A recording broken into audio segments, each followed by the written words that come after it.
A warm welcome to Diski Talk with Luyolo. If you're tuning in for the very first time, I ask that you please subscribe and hit the notification bell. If you've been a part of this journey, I hope you thoroughly enjoy this episode. So, on today's episode, I discuss all things MTN 8 Wafa Wafa. So, Mamelodi Sundowns have beaten Kaizer Chiefs 2-1 on penalties.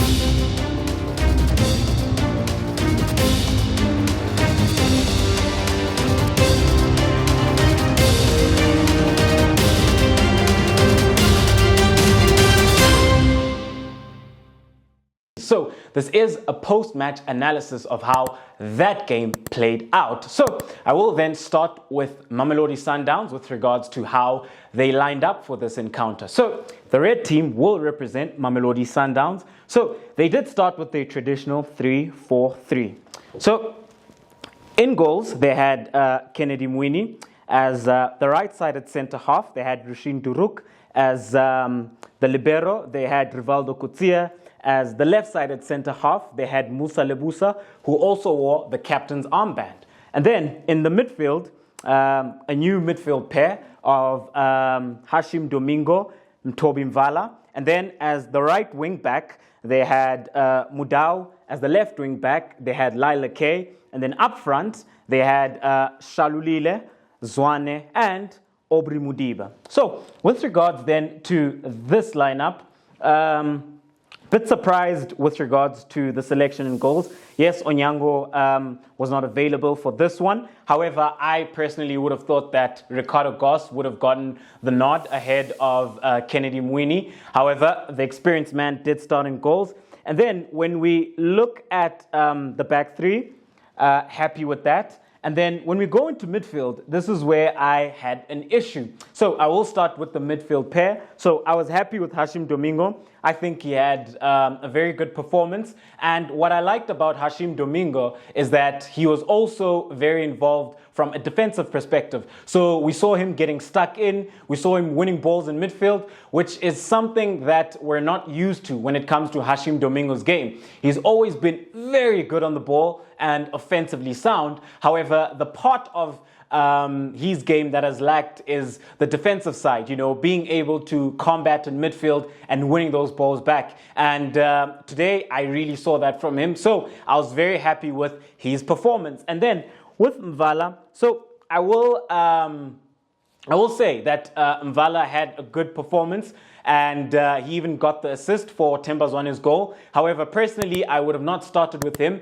because I just feel that when it comes to game management in midfield, that's where Ajali is more experienced and more important. And when you look at how this game played out, and you look at the fact that Mamelodi Sundowns were 2-0 up, I think then had Jali been in the heart of midfield, he then would have been able to manage the game a lot better. Because when you're 2-0 up, it's very important that you manage the game. To a certain degree, you could see the game out and you could close it out, because I think from that perspective, with regards to the goals, you've already won. It's just about managing the game and seeing it out. Whereas with Toby Mvala, at times I felt that he made a couple of mistakes, a couple of loose passes, and Kaizer Chiefs could have easily capitalized on that, but they didn't. And then in the right wing back position, Mudau, I think he had a very good performance. However, in that position, I would have gone with Atapelo Morena by virtue of the fact that A, more experience, B, he's got a better delivery. So whenever Mudau did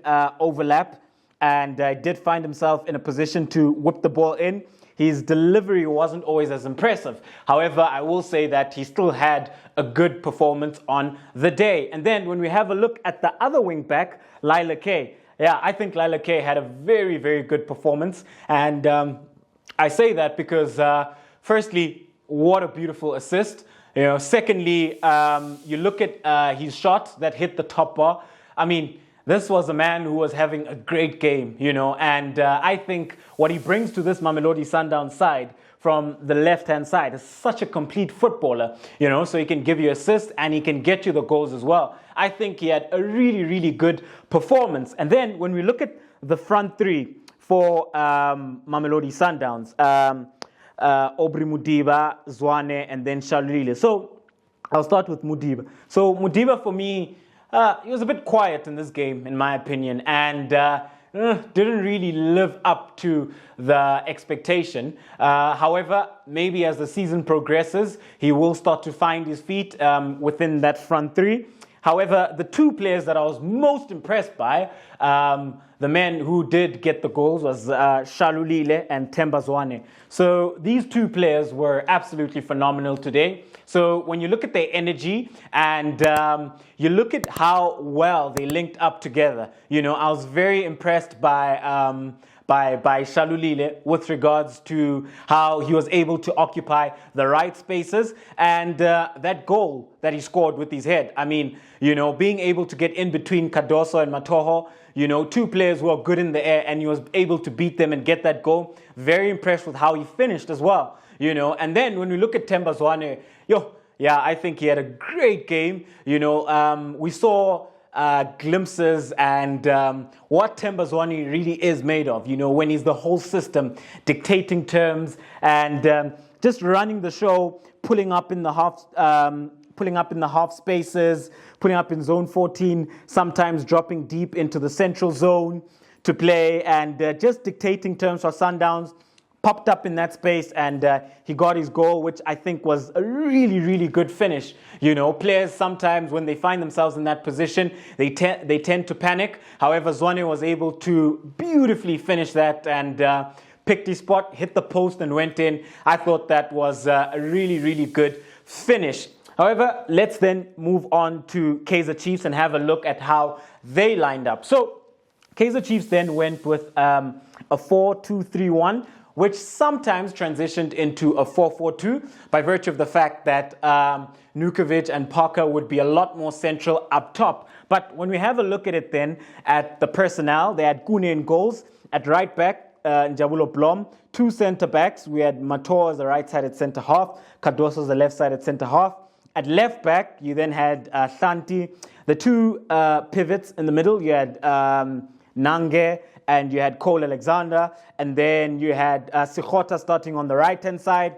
On the left-hand side, you had Biliat, you had Parker, and then you had Nukovic. So I must say that going into this encounter, by virtue of the fact that Stuart Baxter had made Kune the captain, I won't say I was surprised that he started because once a player becomes the club captain, he's most likely to be involved in most of the games. So Kune came in for this one. And I must say that he made a couple of very impressive saves. And at times, you know, he was able to keep Chiefs in the game. So then when we have a look at the back line, I'll start with Njabulo Blom. I think at times he really struggled. So what Sundowns would do is you find that they would overload the right-hand side.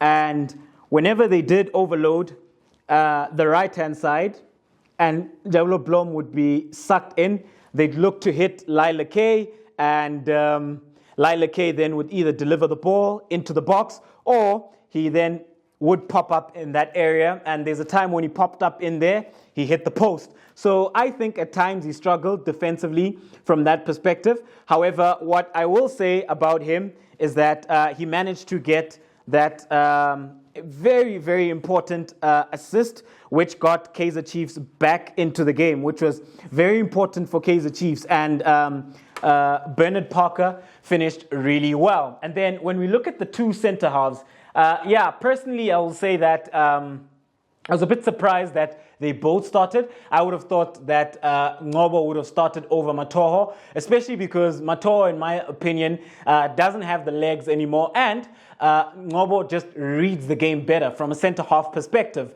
And if you look at where Kaizer Chiefs struggled when it comes to their defensive department, first of all, the aerial ball when Shalile popped up, and then when Sundowns were manipulating the half spaces, playing in zone 14 and overloading the central zones, that's where Kaizer Chiefs struggled. And I think then Njabulo Ngcobo would have been better suited to deal with that by virtue of the fact that he reads the game a lot better, and he's able to anticipate things that most defenders within this country aren't able to. He's a lot quicker as well, so I think he would have been a better fit for this Kaizer Chiefs side. And when we then have a look at Hlanti at left back, I wouldn't say he had a great performance. You know, I was disappointed with his final ball. There's times when he got into very good areas where I think he could have delivered a very good ball, and that could have gotten Chiefs in,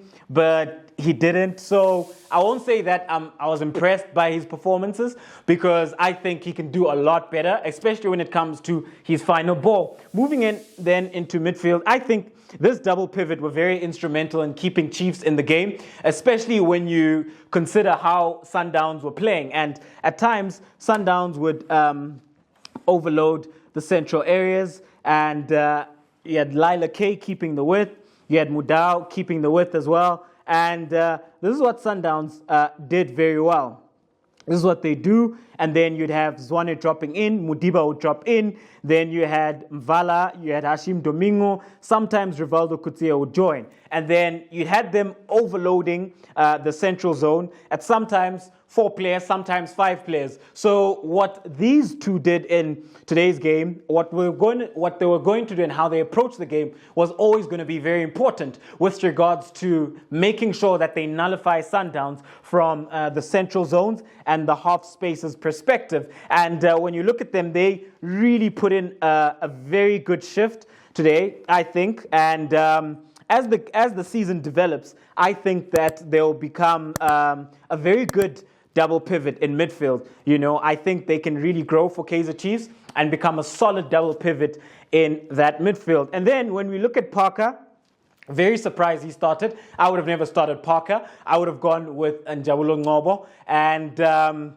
surprised that he started. However, he did get the goal. And when you then look at Sikhota, I think Sikhota in the first half, he was their liveliest player. So he was the player who looked the best on the ball, and he did put in a couple of balls into the box, which were actually very good. I just think that if Nukovic and Parker's awareness was a lot better, they could have finished. And then when you look at Biliat, I think he started slow, but he grew into the game, and he managed to get the equalizer for Kaizer Chiefs, which then made it 2-2. With regards to Nukovic, very disappointed by his performance today. I just didn't see anything, and especially when the game developed, we saw him drifting out wide at times, and I just feel if you're not going to use Nukovic as a centre forward, don't use him at all. Then rather maybe go with the false 9 and have Ngcobo, an extra ball player, in there. But when we look at then how the game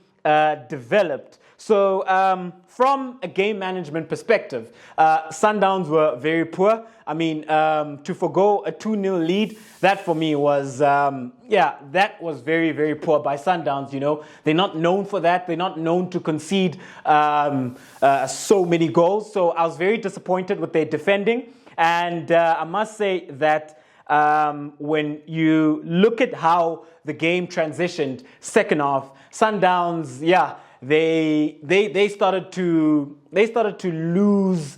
They started to lose energy, and they just weren't themselves. And in my opinion, they couldn't put passes together in the right areas of the pitch. They couldn't trouble Kaizer Chiefs in the right areas of the pitch. And that's when Kaizer Chiefs started to grow into the game. From that perspective, when Kaizer Chiefs grew into the game and they got the equalizer with Biliat, courtesy of Keegan Dolly coming off the bench with his first pass, very beautiful defense-splitting pass that got Kama Biliat in on goal, scores that. At that point, I just feel that Stuart Baxter then should have looked to introduce Ukhatebe and Kosipile Ngcobo around the 70th minute, as opposed to introducing them in extra time. And I say that because this Sundowns team was just losing their energy, and they were starting to drop a lot deeper. However, the one positive that I can highlight from a Mamelodi Sundowns perspective is Neo Mayema. Whoa, I'm very, very impressed by him and his performance today. You know, I think this is a player who's going to grow in stature, and I see him fitting into the starting 11 in the very near future. His combination play in the second half with Themba Zwane and his energy and his intelligence on the ball is what I think kept Sundowns ticking, is what kept Sundowns going. Otherwise, if he wasn't there, I just think that Sundowns, from a creative perspective and from a midfield perspective, they were going to struggle a lot more. But Mayema created so many chances, and he was able then to get his foot on the ball and show us what he has. And he's a very impressive player. However, then when we look at extra time, naturally so, by virtue of the fact that it's the first game of the season and players aren't up to 100% with regards to their fitness levels, the tempo of the game started to die down. When the tempo of the game dies down, the quality of the game also dies down. And eventually then it just looked like both teams were just playing not to concede. It then went to the penalty shootout, which I must say that from an officiating perspective, I was disappointed with. By virtue of the fact that Kennedy Mweene did step off his line multiple times, A. B, Lila K's penalty did actually cross the line, and it was then ruled as a penalty miss, as opposed to it being ruled as a goal, whereas there was an assistant referee right there. So very disappointed with the officiating. However, then the result is 2-1 to Mamelodi Sundowns on penalties. So very, very, very impressed with Kennedy Mweene. His experience came through on the day, saved 4 penalties, and he scored 1 himself. And the confidence and the experience, you know, displayed with his penalty kick, you know, the arrogance to just roll it past Kune's foot, and Kune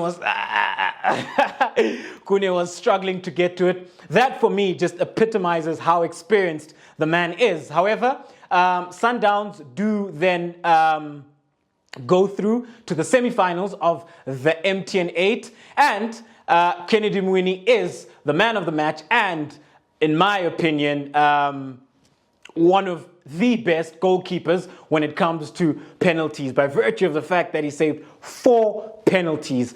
Wow.